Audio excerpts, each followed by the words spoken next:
വെച്ചിട്ടൊരു പേര്.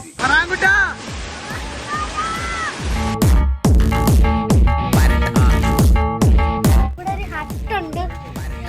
ഇതിന്റെ അകത്തുനിന്നാണ് നമുക്ക് ലെമൺ ഗ്രാസും തേനൊക്കെ കിട്ടുന്നത്. കുച്ചുവിലങ്ങിട്ട് നിക്കണേ ഞാൻ. നമ്മൾ സ്റ്റേ ചെയ്ത സ്ഥലത്ത് നമ്മൾ ബ്രേക്ക്ഫാസ്റ്റ് കഴിക്കാൻ പോവാ. അപ്പൊ നമ്മൾ കഴിച്ചിട്ട് മുനയുള്ള കർമുത്തിമാരെ